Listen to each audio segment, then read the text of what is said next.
done. I made like a giant video. And I say in the beginning of the video, this is not going to be a detailed video. And by the end of the video, it's 20 minutes later. So by the very definition of the video, it must be pretty detailed. I just can't help myself because I'm, I tried to make it quick and I fail. Oh my gosh, it's gonna be crazy. And I was like sitting there editing it, and I'm just like, it was like getting later and later. I was like, why? What is wrong with me? Like, I know if I leave stuff out, like, is the audience really gonna call me on it? Probably not. Maybe like 1 or 2 people, but depends on whose videos they watched right before yours. Yeah, you forgot all this stuff that everyone else got. And I left a ton out, by the way. I left a ton out too. I left out all the home stuff, all the TV stuff, and those are some pretty cool updates there. I just covered like the main things. It was still so long. What a day. Today feels like one of those days where like it's been like 30 years, but it's only been a day. And see, I'm just watching my vid. So finish watching that vid, and then we'll start the show when you're done because I need that watch time. Dude, we like had to run out of here before. If anyone is watching the WWDC cast, we had to run out of here because they took down Luke's stream. Yeah, and by the way, so I multi-stream when I do these. It goes to all of our Twitters, and then I randomly pick a 5th place, which is my Facebook group for my channel, and I got a takedown request on there. So, and they're like, "Hey, if you continue to do this, you're not gonna be able to be on Facebook at all." Like, that's fine. I don't like Facebook anyway, so it was kind of a weak threat in my mind. Like, I don't care. Look, guys, I got it. I got the beta. I'm cool. Nice. It does look cool. I like that background. Yeah, that's like my iPad background. Actually, I should see what the new backgrounds are. I didn't do that yet. Wallpaper. Choose new wallpaper. These look pretty nice. Let me go for this one. For a week, 2 Gadget casts each day. Oof. I guess we could. I can't. Not this week. I shouldn't even be doing this, to be honest with you. But. So Greg falls to pressure. He got enough people that tweeted him. I did feel bad. People were like, where are you guys? Where are you guys? Yeah, we'll answer all those questions. How to install the beta and everything. We're just going to wait for a couple more minutes just to let people in. Yeah. It's kind of a last second thing. Most people don't even know we were going to be live. Start at 9. We just want to be here a little early. Yeah, we're just ready to go. And I just wanted to talk. So, Let me see if I change this light a little bit. Is that better? That looks better. When I was like, this color, it's a little too red. That one looks right. You look good. Thank you. Oh no, another podcast replaced our podcast. Hold on.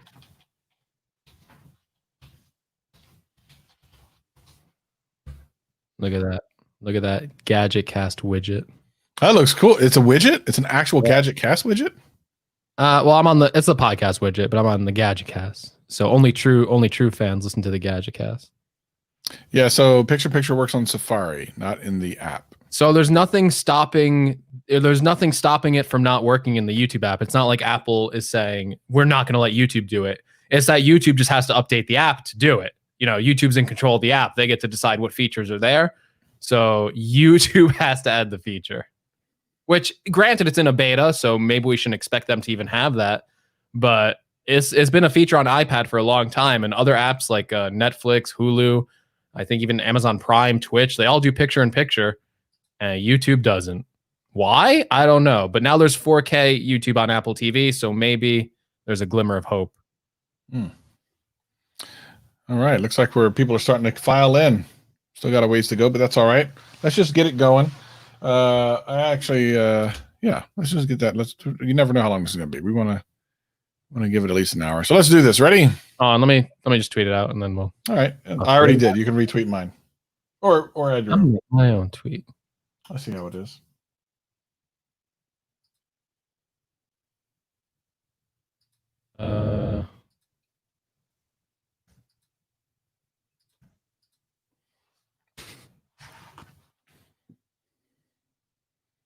Mm-hmm.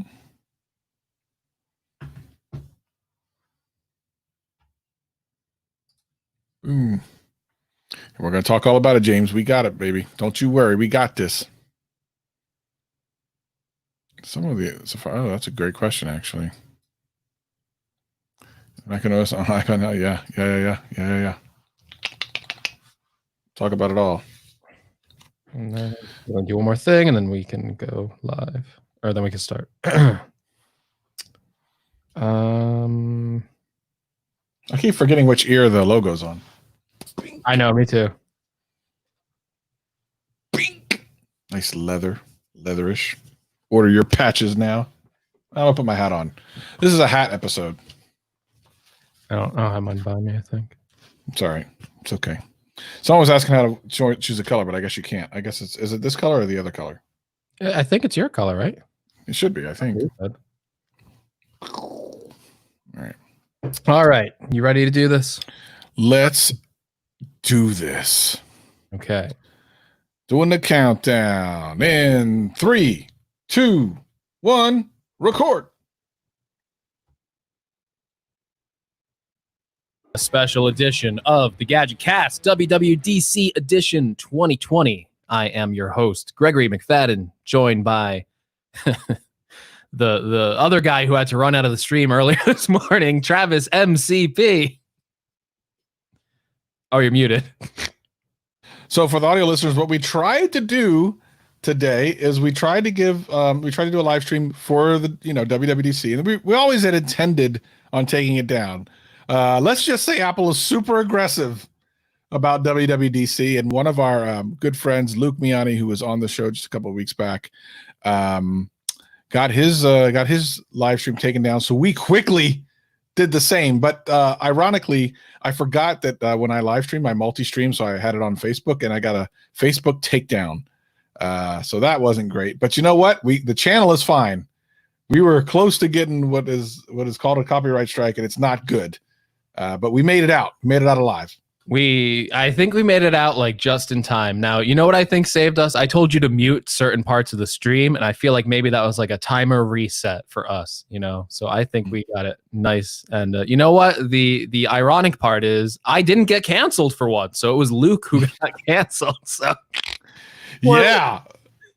Well, that's because he had too many people watching at the same time. Yeah. But man, so much. So basically, we got out unscathed, which is great. It's a great thing. We weren't popular enough to be the highest on the list. They had to go down. They had to go down a few lists. We were getting close though, I think. But I think I got to put that in at the end of the show. Just us going, oh, we got to get out of here. For the audio listeners, that's going to be at the end. Yeah, I actually have the recording from when we were on, so I should probably put that on. Like, oh my god, what are we gonna do? Oh, it was like a big scramble. It's me, you, and Viper, and we're like, what do we do? Do we go? Do we stop? I like take it off. Oh, it's crazy. But that's not what the audio listeners are here for. Let's get around to talking about WWDC. Lots of things were announced today. I'm actually interested in a couple of them. Believe it or not, I said going into it, I wasn't super excited, but a couple of things got me excited. And I know, just generally speaking, you were super excited. Yeah, I said that like 30 times in my video, so I better be super excited. But I lost all the energy in that video, so prepare for boring Greg. Listen, there's a lot to talk about. We're going to be skipping a lot of it, I'm sure, because just the nature of the show and how long it is. There's just a lot to talk about, but we'll be talking about this for months, basically. So don't worry if we miss something today. I'm sure we'll get to it tomorrow. But yeah, I thought the presentation overall was pretty good. Now, we should first mention this was one of the things, besides any of the software announcements, was we were just kind of looking to see how they were going to do this event. That was a big open question before we even went into this. Were they actually just going to do a live stream again and not have an audience? Were they going to do something pre-recorded? And they went for the pre-recorded option with this really, really high quality video, really awesome like drone transitions. I think I preferred that to a normal live stream. The transition was so smooth. They were able to go topic to topic. There was no time wasted. And I thought it just went really smoothly. Yeah, it was so well done that I would argue a lot more press releases and conferences and stuff like that should be done that way. Like it took so Sony did one for the PlayStation 5 just a couple weeks ago, and it was not bad. We thought it was fine. Apple went in and said, "Look, hold my beer." And if I'm Samsung, I'm like, "Oh crap." I hope Samsung is up in their game, because if that was for WWDC, imagine the iPhone reveal. I still don't think we're going to be in a place where we're going to be able to have a lot of people together, so probably have to do it again. But man, what a really well done event! Super, super, super well produced. Always interesting. And here's the thing that worked for it is that there were no kind of like awkward pauses while people walked on and off the stage, and there's nothing that could have gone wrong technically as they try to demo something. Like everything just plain worked. So I really enjoyed it. Yeah, no awkwardness and no mess ups or anything like that. Obviously, they can edit everything to make it perfect, and I mean they did, right? It was perfect in the way they edit it with all the transitions and stuff like that. Yeah, I wonder if they're just going to keep doing that from now on. Even if they can do a live event, do they just go, you know what? That was like way better to do. Or is that even more work for them, right? Because it was such high production quality. You wonder if like, is that the kind of resource? I mean, Apple's a company that can spend it, but is that the kind of resources they want to spend? I almost feel like maybe live streaming is easier if you get on stage and you just kind of do like a keynote presentation. But I don't know. I liked it. I think well, so there's a lot of ways of thinking about this. Number one, it definitely keeps you from having to deal with people coming in and out, especially with the pandemic and everything. Like there's a lot less moving parts. You also can shine that presentation real nice. You can have some really cool things you can't normally do. The transitions between each part were really cool and very cinematic. You can't really do that on stage. I would argue that was a test run for the iPhone announcement, because if you think about it, for WWDC, you don't need all of that. Like it's actually technically for like programmers and developers. Like they don't need all that. They just need the zeros and ones. But they also knew that they had an audience of a lot of interested people in what the new iOS was going to be. And I think they really, really crushed it in a lot of ways. Now the question is, and I have not seen feedback from the developer community what they think, because from everywhere else in like tech and people who don't program seem to universally love it. But I wonder what the development community thought. Yeah, and that's one of the big things for the development community is that, it is a developers conference and they go there to learn information. The keynote is very public facing because that's more consumer facing. We're learning about these technologies. But the main event, and this, WWDC isn't over. This goes on for like the whole week, and there's all these sessions, and now they're all virtual and stuff like that. So it's going to take some time to hear the developer sentiment. If these online sessions work for them, you can actually go watch them. I think they said it's free for like everyone, basically. You can go watch them. And that's going to be interesting to see how the developers like this online format, or if they like going in person to learn these things better, because that will also maybe flavor the future of WWDC, depending on the developer reaction to it.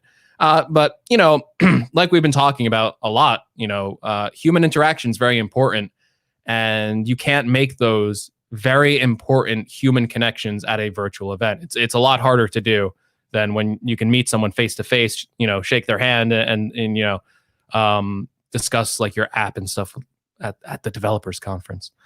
But listen, there's a lot to talk about, so we got a presentation was good overall, but hey, it's all about the software. No hardware announcements really. Kind of one. We could talk about that more towards the end. Let's talk a little bit just about that one aspect, because John Prosser was on Twitter talking about how, and I saw someone in chat ask this question, that one of his software sources was caught. We did get clarification from John on text. Someone was picked up. I don't think I can say much more than that. It's interesting. He only knows a little bit that someone who was one of his sources did get caught, and we suspect, although we could be wrong, that it was the iPhone OS tweet that he did recently that may have been the thing. We're not sure. John did not clarify that, but he did clarify to us in a text that someone was caught. And Travis is a prophet, because he literally said on the last Gadget Cast episode, go back and listen to it, and he goes, that could potentially be a false leak to draw out someone. So called it. But yeah, so yeah, maybe a software source loss for John, but who knows? So they started off the show with the iOS stuff, iOS 14, and they went over what I thought was actually more than I thought we were going to get. We've been hearing a lot of rumors that Apple really wanted to focus more on stability after the rocky launch of iOS 13. We've even seen, we mentioned last night on the show, Max Weinbach tweeted out that joke like iPhone OS, new wallpaper, that's it. And I think we got a lot more than people were expecting. I got the developer beta already on my phone. I've been playing around with it for a little bit. I can't really form too many opinions right now, but there's widgets on iPhone. That's something that hasn't been there since day one. It's something that Android has had for quite a while. It's a very requested feature that it's almost strange that it's here, right? Because it's one of those very obvious features to request, and it's Apple just year after year, no, and now it's here. So now you can get a little bit more customization on your home screen. And there's certain things that these widgets do that's even different from Android. And it does it in interesting ways. The other big thing with this for our buddy Viper was that they added picture-in-picture support. This was another feature that Android has had for a long time. Now, there isn't any full split screen, right? You can't do two apps side by side. But you can get picture-in-picture. What I think that's more of a important feature. I think more people probably care about that than putting two apps side by side. Now, you could argue that they didn't go far enough with it. It is now in the operating system, which means any developer can have access to that. What they're basically touting is native support. So the video players that are native to iOS. My assumption is apps like Netflix and such can implement that in updates. And of course, at the moment, it hasn't been released to the public, so it doesn't actually need to work with those apps. It's hard to kind of hold that against them. But by the time they release, all the major video streaming services need to have theirs up to snuff, which includes YouTube. Now, you have found, of course, and I remember Greg saying this a long time ago, that you've been able to pop out on Safari on iPad for quite a long time.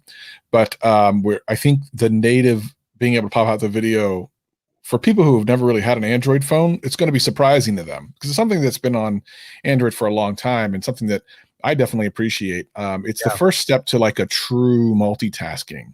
And they made some steps in that direction. Yeah, they really did. And I've talked before saying, what would be the feature that you want to see on iOS? I think I mentioned this on a GadgetCast episode. I said, give me picture-in-picture. I don't even care about split screen apps. I've used Android.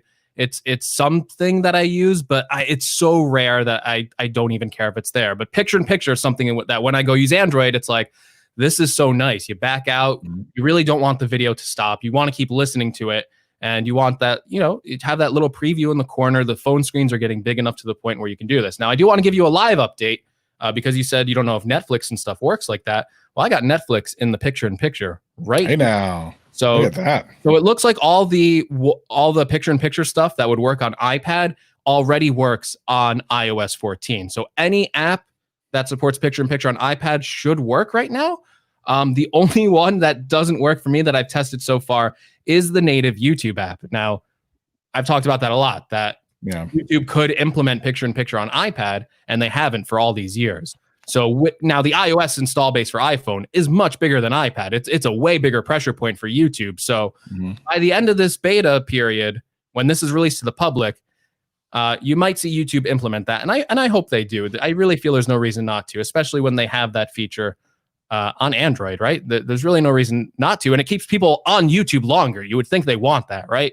And the thing is, I think some of the feedback from this will be it's kind of embarrassing at a point that like you're the only major video streaming app that doesn't have that, and it's one of the first ones to get called out. It's like, where's the YouTube one? Well, we're going to talk a little bit later on about YouTube and the Apple TV, which I'm actually super excited about that, and then also how certain apps, when you were saying, if it already works on iPad, it already work on iPhone, we're going to see that similar kind of thread as we talk about the iMacs later on, and that things just work. Like so many things that, what Apple did today, and I think this is the best way to put it. They figured out a way to make the ecosystem more of a trap to keep you in. They've really, yeah, not in a bad way. Yeah. Yeah, not in a bad way. It's just they're both, I don't want to say loosening it up because that's not true. Although you can now create some default apps for just two things, for your what is it, your email and your browser. Right. But they're also making it that everything is starting, like, legitimately, like we used to say, everything just works nicely. It's working better when we talk about the AirPods and how that is now going to be working better by firmware update alone. Like, they really took it to another level with iOS 14. I'm super excited about it. Yeah. What Travis is referencing with the AirPods now is you'll be able to just automatically switch to any Apple device. So if you're on your iPhone and you move over to your iPad, boom. If you're playing something on your iPad, it switches over. You go to your Mac, it switches over. Every single Apple device just does it. And the weirdest thing about AirPods, and I would expect that via software update, the weirdest thing with the AirPods for me is that they're adding like Dolby Atmos spatial audio features. And I'm just like, wait, you could just add that via software. That was very soundcore to me. We love soundcore on GadgetCast, and that was very like soundcore to me. Like, wait a minute, you're just making these better. These very expensive earbuds that I bought, you're making them better. And that's the kind of stuff that I love, where it's like, you know what? I love this product when I got it, and now you potentially made it even better. By the way, they said something during the AirPod Pro. And by the way, most of that stuff they're talking about for AirPod Pros. Like, they didn't make a huge deal about it, but they did mention it, right? That it's the AirPod Pros. Right. They did also say something about the AirPod Pros that I was not aware of. And I'm sure that if you thought about it or really paid attention to it, you would know this, but that there was like an accelerometer or something in there. And obviously some of that stuff makes sense based on taking it out and having it pause. But the reason that came up is because they were talking about the 3D sensing of moving your head and having the sounds kind of be relative to the way you're looking at your screen. And they're like, hey, we're using like the sensors in the earbuds for that. I'm like, just kind of in a passing, like, I didn't know that existed. I was not aware of that. Now, I know I'm not the hugest AirPod fan in the world, but I missed that. I missed that line on the spec sheet. Yeah. Yeah. Yeah. There's definitely a lot of sensors in AirPods because they're doing things like when you take them out of your ear, they automatically pause. So I guess it's a lot of those same sensors and they're using it that way. Yeah. No, the AirPods are cool. I'm trying to think, iOS 14, was there any other big things? The really big things to me were the home screen kind of redesign with widgets. The picture-in-picture stuff, obviously. We had Viper and we were all watching it together. He was so excited. And then some messages stuff, which I thought was pretty cool, right? They can mention people now. They're kind of realizing that messages in a way is almost like this social media network. It's like a private social media network in a way, not in like the traditional sense, but they're adding a lot more features to kind of organize it, like message threads, pinning your messages, mentioning people. So I like that stuff. Me and Travis have a message thread, and sometimes when someone does a lot of talking, one of us gets upset. Is like, why is my phone going off all the time? So, I hate that. So now we have to fix that. One of the things they fixed, which I think is great, is it's mentioned here in the chat, not only Siri, but also call notifications being much smaller. So the Siri thing not taking up your entire screen, as well as call notifications coming down into the shade from the top, is great and a very much welcome, because you're in the middle of something on your iPhone, for those of you that have iPhones, and all of a sudden a call comes in and it just completely takes over the screen. Well, no longer, ladies and gentlemen. We're just going to give you a little thing that you can either dismiss, call, or whatever, answer the call, whatever. Darn cool little, it's a small thing, but it's a big step in the right direction for the customer experience. Yes.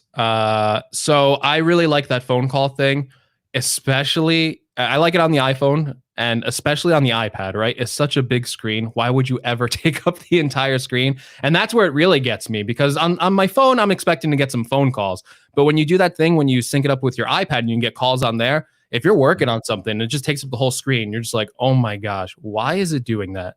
So I really like that. I'm glad they added that thing. Now, going back to Siri, I don't like what they did with Siri. Again, I have the beta. I've been playing around with it. Now, I don't know if I can kind of demo this. So if you activate Siri now, you see like how it has that big bubble. And bubble at the bottom. You can't interact with the display while this is up. I thought that was the point, right? You'd be able to keep doing things. So you can't, it kind of, you can see what you were doing, right? And then the response comes up top and it looks a lot nicer. But I believe on Android, when you're using Google Assistant, you could just keep tapping away, swiping away, and continuing with doing other things as the virtual assistants. You can like multitask basically with it. So maybe that's just a beta bug right now, right? It's very early, but I hope by the end of this, when this is released to public, you could just keep, like swiping between the home screen, selecting things. Because I want it to be a very seamless experience. While I'm browsing for something, I want to be like, oh, what's the weather? And just, keep doing things. I don't want to have to pause. So someone asked in the chat about picture-in-picture working for non-YouTube, like YouTube Red, Premium YouTube. So we already discussed that picture-in-picture doesn't work for the YouTube app, but it does work in Safari. But I don't know that there would be a difference once you're signed in for that, for non-premium. I don't think it matters. You are non-premium, right? So there's a big... Okay, so people theorize that the reason why YouTube won't add picture-in-picture on iPad is because they have YouTube Premium, which allows you to get background audio. But they have it on Android, and you can get YouTube Premium on Android, and they do picture-in-picture no problem.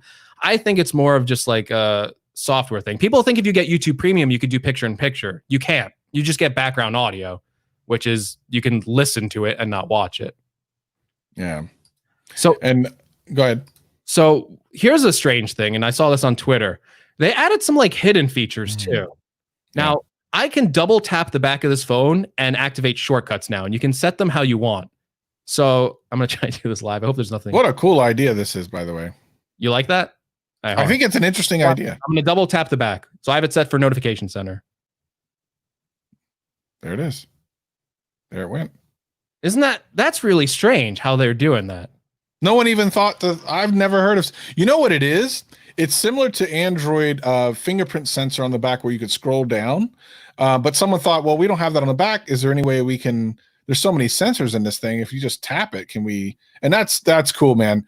I love that just gives another option. First of all, you don't have to use that. So it's hard to complain about it because if you don't want it, don't use it. That's fine. But now that you have another touch point for shortcuts, if maybe you run out of shortcuts, on the whatever the case may be, you just want to tap it. That's fantastic.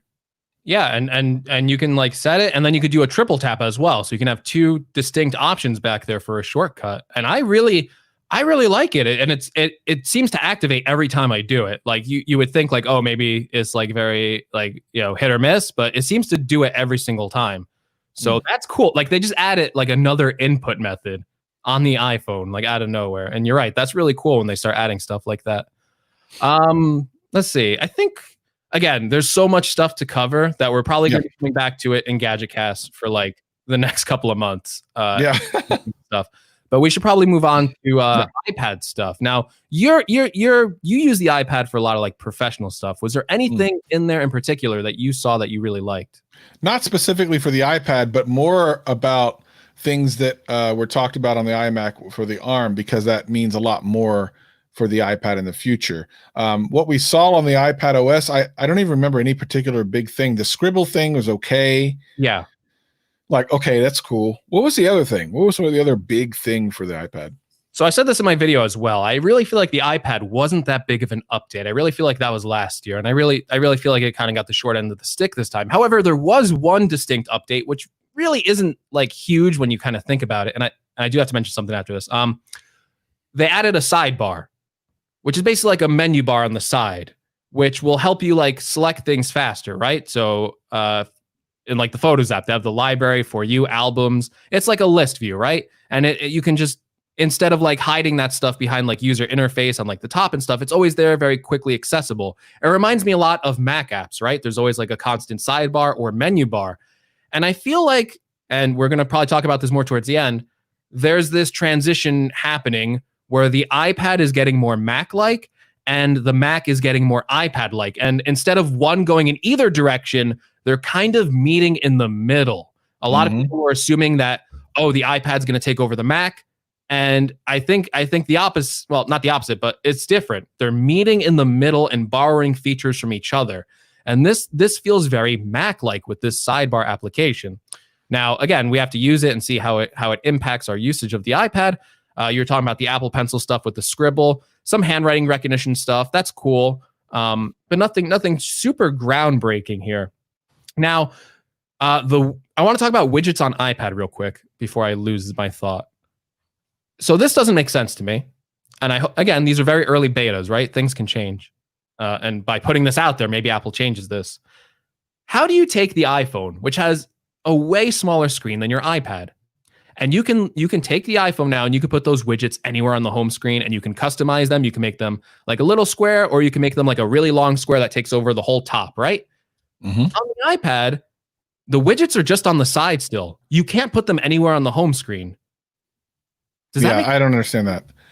Unless it's a bug or something that's coming and they didn't have a chance to put in it, which doesn't make any sense. I don't know. We did miss one thing about iPhone that Matt brings up in the chat. What about Translate? That was cool. Yeah. So it's like Siri Translate, but slightly different than Google Translate, unless Google Translate has had an update I'm not aware of. Whereas it's both directions simultaneously. So rather than having to tell it what direction you're going, it'll tell you if you speak in English, it'll do like Spanish if you choose Spanish, and then someone can answer right back. And you're always able to both look at the screen at the same time and see what you're saying. That was pretty dope. Now, I'm not aware. I haven't used Google Translate in a long time, so maybe that is a thing that's on Android already. But that's a dope feature, especially for people that are in situations that maybe they're in another country or something and they don't understand what's going on. That's a dope feature. Yes. It actually made me think of Apple's future as a company, this Translate thing. Now, Google, I would say, has been one of like the stronger players in like translating things on the web with Google search. Google also has a really good Translate app. You can like point like the camera on it and it will translate like text and stuff like that. Is really cool. But Apple's rumored to be working on those AR glasses. And what more powerful feature if those AR glasses can start like translating stuff to you with text and also just natural language. So I'm thinking this is like a forward-looking thing besides just iPhone, right? Like they want to be in control of that when they're ready to go. But yeah, it is really cool. I should translate Gadget Cast into Korean and see how it works, right? Well, what's our number 2 country? I forget. I'll have to look it up. I think it's like England. It might be. 가젯캐스트. There we go. So what was that? That was Korean. 가젯캐스트. For what? Oh, Gadget. Yeah. That's cool. That is cool. We should be Korean now. Gadget. Our top 3 are the United States, United Kingdom, and Canada. Germany is number 4 if you want to do German. All right, let's do it. Let's see how Gadget Cast is in German.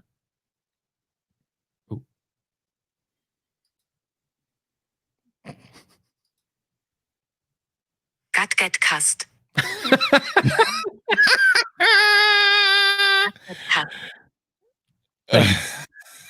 Okay. We get this question. Do they need to make new AirPods Pro so quick now that they did this today? No, I don't think they need to at all. They can use the iPad Pros that are out right now. The iPod Pros right now and use all the updated features that are out there. What do you got? What? That's Russian.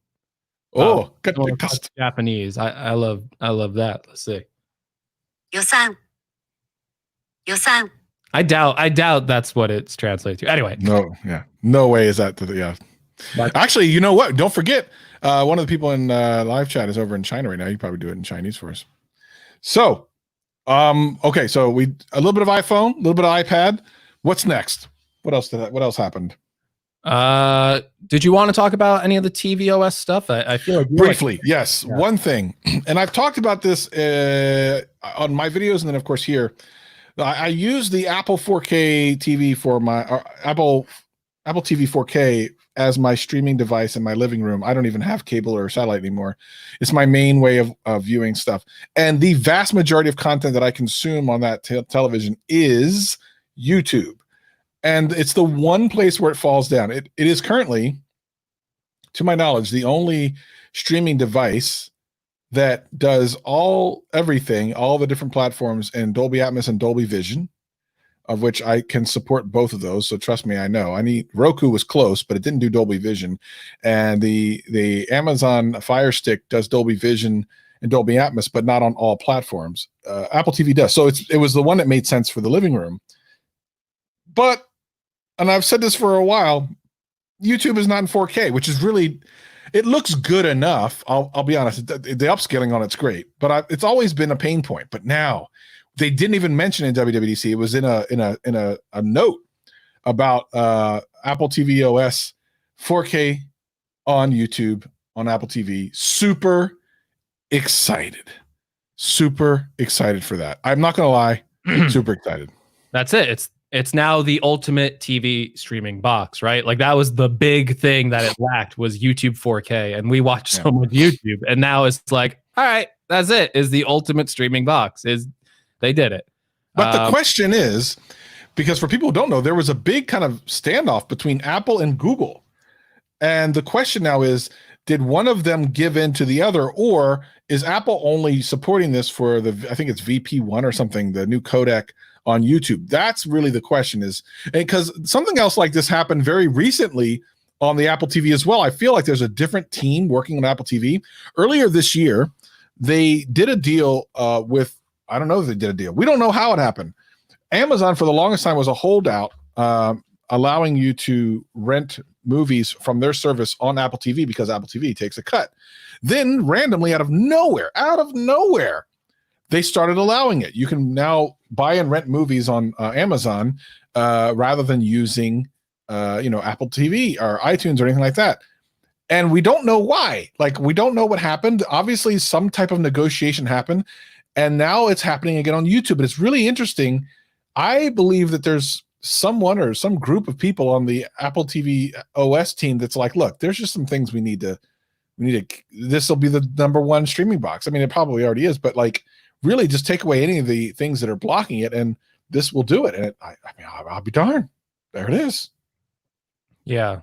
I feel like there's some changes going on in Apple in a lot of ways. And I feel like this presentation is kind of showing it. Now Apple's also being more Apple than ever in other ways too. Yeah, of course. Yeah. But there's some nice changes that I feel like, a couple of years ago, you'd be like, that's not going to happen. So yeah, I'm happy that YouTube's doing 4K now. I agree with you. Like that was the big thing that I was missing out on. I do wonder what codec it is though. You're right about that. Like someone needs to go into the nitty gritty and get that.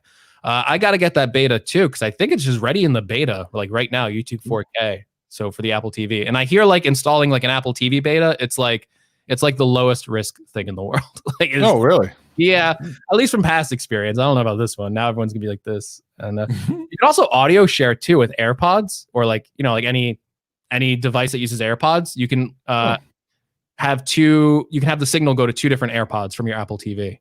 Yep. Right. Yeah, nice super chat there from Gabriel. Yeah, Apple did get a dedicated store on Amazon website. That was another thing that happened over the past year and change. Those two were not allowing Apple products to be sold on Amazon, and then that came to be. You're right about that, Gabriel. They came together and struck out some sort of deal. It's funny because me and Travis mentioned this. We weren't live when we said this. It also said that you can now AirPlay 4K videos to it, and I was like, wait. Every time I was AirPlaying, it wasn't 4K. I had no idea. I'm like, wait a minute. Or what are you talking about? What are you talking about? I thought it looked good. Oh no, it looked good to me. So another question I saw. WatchOS. We need to talk a little bit about. Not a lot, but there are some things. One of the things we did not see that was leaked on this show was the anxiety thing, the mental health thing. Yes. So that did not happen. Yeah, and we kind of talked about that in the show. I think we both came to the conclusion like this is going to require some additional sensors and stuff like that to get that mental health flowing. I see Sonny Dixon in the chat. Sonny Dixon, notable leaker. Where? The chat. Yeah, he's in the chat. Oh, hey Sonny, how you doing, buddy? Good to see you. Thank you for coming on through. Thank you for coming. He said he liked the show, so hey, here's proof. That's a smart man right there. That's a smart man. He's very smart. Everyone, follow Sonny Dixon. He's very smart man. Smart man. Yeah, so not too much on WatchOS stuff, honestly. It was again small updates here as well. I feel like a lot of the focus really was on Mac and iOS 14, of course, but Mac. Well, so we got the sleep tracking, the hand washing. And the hand washing. Listen, the hand washing thing has me worried because what if your hand motion is something else and it's trying to tell you 20 seconds more? What if I can't go 20 seconds more, Greg? What if 20 seconds more is too much for that same motion? Hmm? This is a family-friendly show. I don't know. And the audio people can't see what I'm doing. This is The video can. out of the audio version. I'll tell you that much. All right, I'm just saying. All right, Hey, now settle down. Does great show, guys. So I said, there you go. Yeah. So sleep tracking was the thing. Again, we thought, will it require hardware? Will it be done through software? And it looks like they're doing it all through software. So not every Apple Watch Series 3, 4, and 5 will be able to do sleep tracking without any additional hardware. It'll all be done through software. And sleep tracking was one of those big health features that was missing on the Apple Watch that, quite frankly, a lot of Apple's competitors just had. Fitbit has had sleep tracking for a while, and a lot of others too. So it's good that they have it. It's another step up. I'm excited to try it out in the beta. They got some interesting things though, because the Apple Watch battery, it's not something that lasts like a week. It's something that you got to charge like every day or every other day. And they actually have like little like notifications as you wake up, kind of like show you like your battery level. And they even like mention like awkwardly, like, yeah, when you wake up, maybe you'll like charge it or something like that before you get ready, which isn't too crazy, right? Like you wake up, you got to go shower. I don't shower with my Apple Watch on. I usually, have it on the charger. So it's not too crazy to think about that kind of stuff. They also did some other interesting things, like you can get multiple complications now, which that's like the widgets of the Apple Watch. So before you're kind of limited to just like one set of them. So now apps can make like multiples, and then you can like deck out your Apple Watch. Like basically, like I think they showed like a Nike Apple Watch basically that just had all Nike complications. So if you're really into fitness, you're gonna be the most fit person when you get that Nike Apple Watch complication. Yeah, we for some of the people that are just coming into the chat, we actually covered a lot of the questions that are coming in on the live stream. So make sure you go back and watch the replay or download the newest episodes. Link are in the description. Now, here's a good question. With the features announced today, which models do you think will get these features? And is it a safe bet that the blood oxygen and mental health will come to Series 6? That's the only bet at this point. It's got to come to 6 or it's not coming at all. And John was pretty confident that thing was coming. So it must be a hardware change that accompanies that. Yeah. I would bet that's a Series 6 feature. And again, it's not surprising, right? They gotta sell you that Series 6 somehow. And they might actually need the sensors to do a lot of this detection because, the sleep tracking stuff, you're moving around, right? They already have the accelerometers and stuff built into the Apple Watch to probably measure that out. Do they have stuff to measure your anxiety levels? Maybe not, right? Besides heart rate, which I guess... Okay. Which would be a semi-accurate way. But yeah, so we'll see. If it doesn't happen in the Apple 6, then maybe it was another hoopsie doodle to try to capture one of John's sources, which we talked about as well. And he also said what models will get these features. I assume he means like the stuff we talked about. So Series 3, Series 4, Series 5 for watchOS 7. And iOS 14, I think, runs on every single device that iOS 13 ran on, all the way down to the iPhone SE 1. So iPhone 6, iPhone SE to the current models. So nice support, right? Let's talk about the meat of the potatoes. All right, the ARM Mac. Now, here's Mac OS, whatever. ARM Mac. It got a big design. We'll talk about that after this. I'm too excited about this. Mac OS, I'm going to go to sleep when you talk about that because I don't care. Let's talk about the ARM Macs first for a couple reasons. Number one, they showed it working.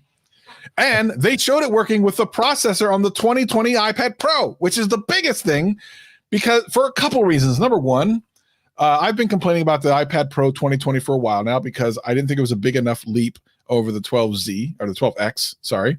The 12Z is the processor, but they use it in the iMac, which is interesting because they could have used an A13, which you would think might be better, or B, the A13, whatever, or A14 or whatever is going to be in the new iPad Pro. They could have used that as well and just said this is a desktop level processor and then eventually brought it out later. Instead, they used the iPad Pro's processor, which is interesting. Does the A12 have a much longer life than we maybe thought at first? The A12Z, I should say. It seemed like it was one of those half steps, but maybe it's a full step. Maybe it's a full step. I'm a little excited by that. Yeah. I want that Mac Mini dev kit. How do we get it? So what's really cool is technically the first ARM Mac ever to be shown off to the public, which you really can't order unless you're a developer, is a Mac Mini, which is just interesting, right? And I feel like that's so special for Travis because Travis is the kind of, he wants like a Mac Mini. So I feel like has Travis written all over it, that Mac Mini. You have to be an Apple developer. I'm not sure of the process. I'm actually going to try and go through it to see if I can get one. So maybe I can let you know next Gadget Cast if it goes well.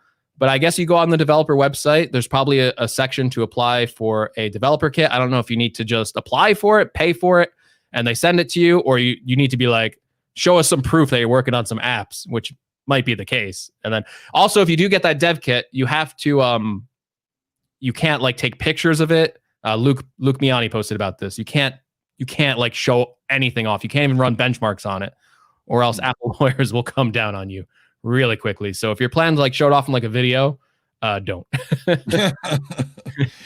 Yeah, no, it's an interesting piece of hardware to do it. Maybe because it's easy to get. It's weird in a weird way, right? Maybe it's just proof. It's like, look, you don't need a big box to have this processor. As a matter of fact, obviously it comes in phones and iPads. You don't need a huge box. Now, the guy who was talking about the iMacs said a lot of the things that we had been saying, which is with more space and more cooling, you can get more power out of it. Although he was just touting the power that comes with the A12 and A12Z already, like that, hey, it's just already this powerful. You don't even need to do more than what we're doing. But imagine if they do. What if they go, listen, let's give it a couple more watts of power, a little bit more cooling. What can an A12 do? I mean, they're already doing some pretty massive stuff. They showed Tomb Raider running on it, like not a downscaled version, 1080p run, beautiful graphics. Like what? And that was through emulation, which is just another process on top of running it natively. So that actually was a really impressive demo. The fact that they were able to run that in emulation on the A12Z. Yeah, going back to why they're doing it in the Mac Mini, I think it's just because it's really easy to ship out, right? Like if they put it in an iMac, if they put it in a Mac Pro, that's like a big box. These Mac Minis are so small, they got to ship them out to a bunch of developers. Like you said, it's also a good way to show like, hey, this is a very small Mac. It's going to run fine. It's, it's headless. It doesn't, you just plug it into your existing monitor and it's good to go. So I feel like it is the perfect computer they have right now to put the ARM processor in to show it off.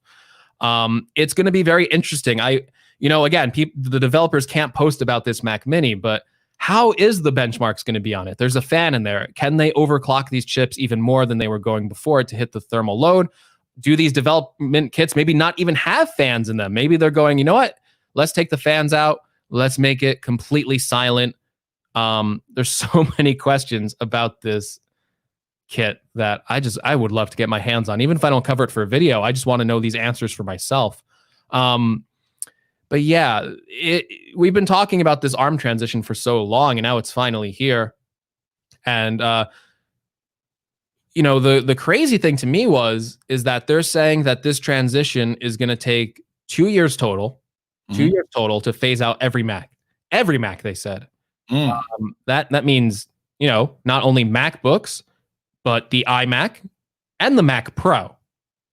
Now, I wasn't expecting them to replace out the Mac Pro. Maybe the Mac Pro doesn't exist in 2 years. Maybe I kind of doubt that, but man, like they must be working on some like crazy chips if they're planning to replace like the Xeon cores in the Mac Pro.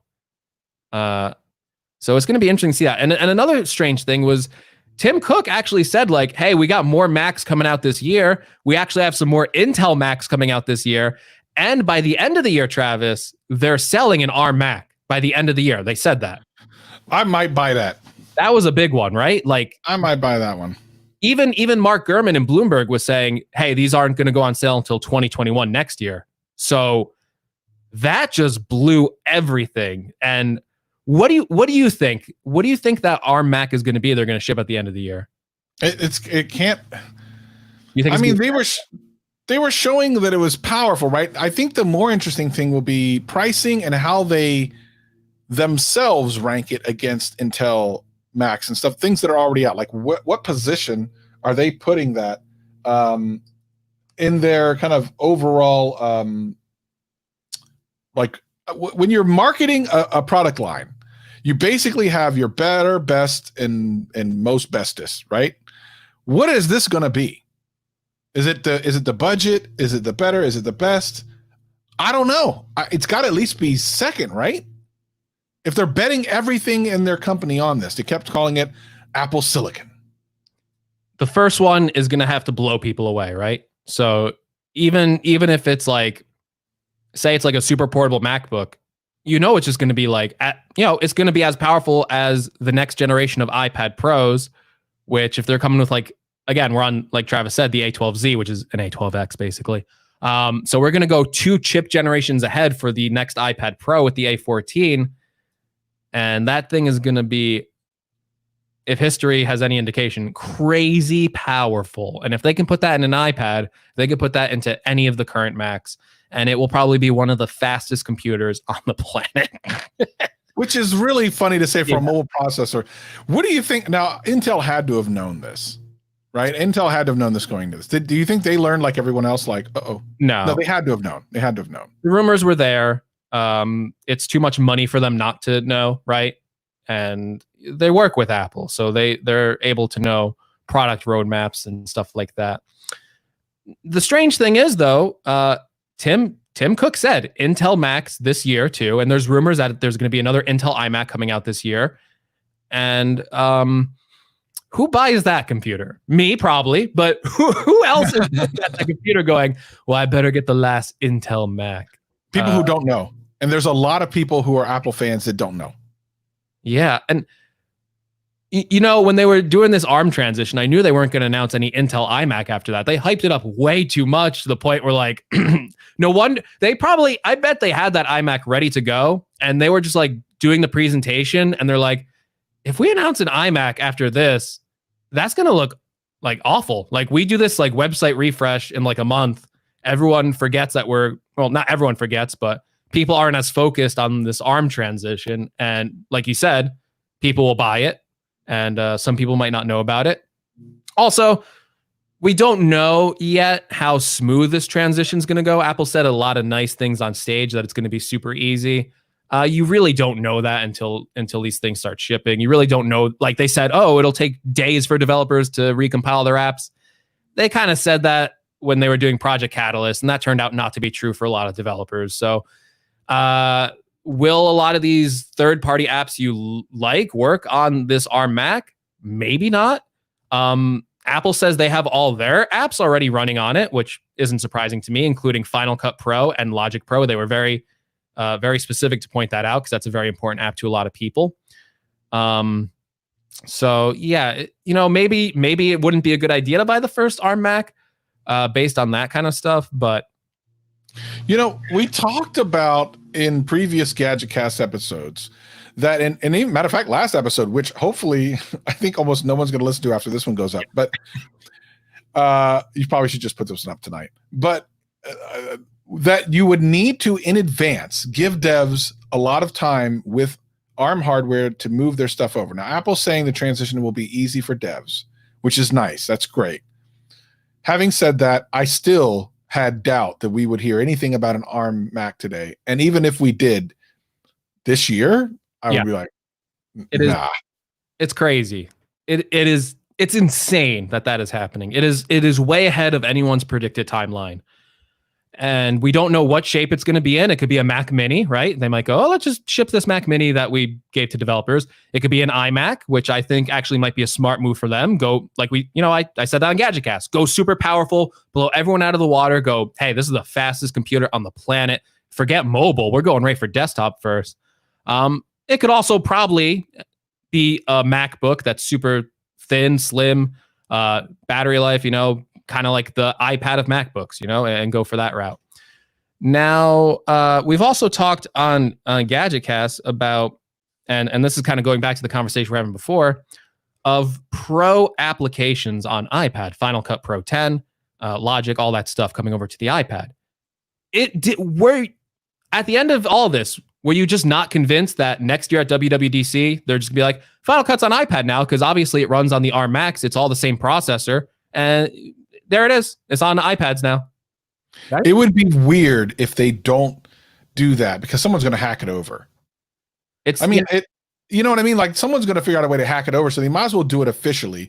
They've made the bridge. The bridge is there. They've even shown They did it the other direction. They're going, your iPad apps will work on your new iMac. They showed that.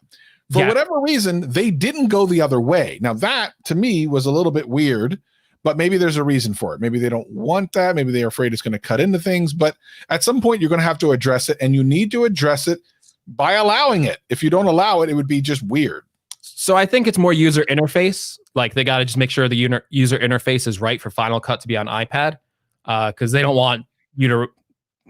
Apple's not the company that goes, well, if you want to use Final Cut on iPad, you need to have the Magic Keyboard with the trackpad because we didn't translate the touch layer. You know what I mean? So they're going to have to do that. It's much easier to take an iPhone app and an iPad app and bring it over to the Mac and be like, well, just use your pointer. It's like, okay, because that's all you got, right? John even told us that he's seen internal versions of Final Cut running that look kind of stripped down, more mobile friendly. But I think overall, based on what I'm seeing now, is even if the user interface looks kind of stripped down, I think the overall like engine has to be the same because it's the same processor. So, and it would be more work for them to create two separate versions of that app. I think the underlying frameworks of Final Cut, of Logic, are going to be the same. And I really feel like next year, it's just a given. I can't see them going next year and not announcing that stuff. It is a given at this point, especially, as we said before, our Mac by the end of this year. So obviously they're going to test it out, make sure everything's going well. Then it's crazy. Don't forget too, they showed iPhone apps running on the Mac as well. So not only iPad apps, any app that runs on iPhone or iPad, when these R Macs come out, you could just download it. They all work apparently. They said like the vast majority, maybe some of them might have to do a few tweaks, but they were showing like games running on the Mac. And that is going to be huge. Now, I don't know if you'll get like the best experience running an iPhone app on Mac, but the number of apps available on iPhone and iPad far exceed what's available on the Mac right now. And it will just open up huge doors for everyone. And it will also be just another platform for developers to make more money. You'll be able to bring iPhone apps you use every day and then use them on the Mac. It's the universal platform that a lot of people were predicting was going to happen, right? Like it's all molding together. It's again, if you're an Apple fan, it's huge. Now, if you are a Samsung fan, you might look at this and go, well, a lot of the stuff, we had a lot of this stuff. And that is true. There are a lot of things that Android does have already that Apple is playing catch up on, but what's happening here is significant to the point where Samsung does not have a mobile processor that can go into a desktop. Yeah. Let me say that again. Samsung, with their Exynos processor, is not desktop ready. It's barely mobile ready at this point. Definitely not desktop ready. And once Apple is completely weaned away from the teat of Intel, and they are serving up humble pie to computer manufacturers, that should be, if I'm Intel, I'm disappointed I lost a really big company. But if I'm a PC manufacturer, I am worried. Now, of course, the one thing about this is that it is Mac OS versus Windows, and Windows is dominant still. Having said that, if there is a way to get the next version of Windows on an Apple-based processor or an ARM processor, forget about an A series, because I guess Apple wouldn't do that. But if Apple really wanted to go there and really wanted to take over desktop PCs, they could do it in a couple of years. 5 years, they could do it. That's a crazy thought. Intel and AMD would have to like go to dinner together and figure this out. That's a battle plan they would need. I don't think Apple's going to do that, but no. What if that is the long-term goal to at some point go, you know what, we're taking over PCs, period. End of story. Yeah. Again, it's just something that Apple hasn't traditionally done when they've had all these advantages. Well, they haven't done a lot of things traditionally that they're now doing. I just want to throw that out there. That's true, but it's something that I can't see right now. But maybe if their chips get that performant, is it an advantage to keep that on all their stuff, and then that drives their hardware sales even more? or is it an advantage to just sell it to everyone and make a boatload of money that way? That's going to be the interesting thing. It is going to be. I feel like this period we're coming on is going to be very interesting. There's things that haven't happened in the PC industry for a long time, that it's always just been a choice between Intel and AMD. Every single manufacturer can get a hold of either chip. There's really no difference in performance. Well, there is, but the chips in your computers are basically all the same. You buy a Mac, it has Intel. You go buy a Windows PC, it has that same Intel chip. Now, for the first time in a long time, there will be a computer on the market that has its own chip. That's the only place you can get it. And let's just say, we don't know, but let's just say the performance gains are astronomical. And all of a sudden, we're creators. Let's just be biased. You're a creator and you're going to buy your next computer. Now, all of a sudden, you have this Mac that is just dominating, exporting video in seconds, whatever, no lag, stutter, battery lasts 2 days. Are you buying a Windows PC now? Or are you going to Mac? And as if the benefits are large enough, you might see more people buying Macs than ever before, because now they actually have a distinct advantage besides the software. Now they have a distinct hardware advantage, which is something you really couldn't have said about Apple computers for all these years.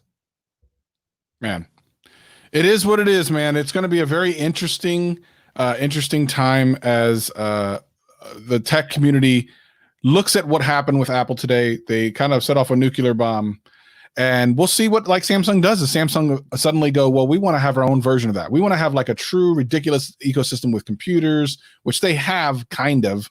But our own processors, we want to own our own destiny. Will they go down and double down on their own Exynos processor, or will they just go, you know what, we're going to be Samsung, the jack of all trades and master of one or two? I don't know, but it does indeed spur innovation. I love when you have a couple of like top end companies doing great things, because it pushes the other. We may see some great things out of Samsung. Now, we've already seen some pretty cool stuff. Foldable tech is great, which will help spur that along. And Samsung's done some pretty cool things. I would love to see what this makes them do next. Their tablets have been okay. I have never used one of their laptops. Maybe someone in the chat who has, tell me what you think. But if they get a kick in the butt by this, maybe there's meetings going on today going, bro, we got to get on this. Because the entire tech industry is in a buzz right now. There's a buzz going on, which I did not anticipate. I thought I was going to sleep through this thing. I'm a little bit excited. Yeah. Now, real quick, I know you didn't want to talk about this, but I feel like we might get dragged through the streets if we don't mention that there's a new version of macOS and it's called Big Sur. So I don't know how you're not excited for Big Sur, Travis. Big Sur. Why do they pick that name? I don't know. I'm Big Sur. I love it because it's ridiculous, but I also acknowledge it's ridiculous. Can you imagine walking into like the Genius Bar at the Apple stores and like, what operating system are you running? Big Sur. Big Sur, baby.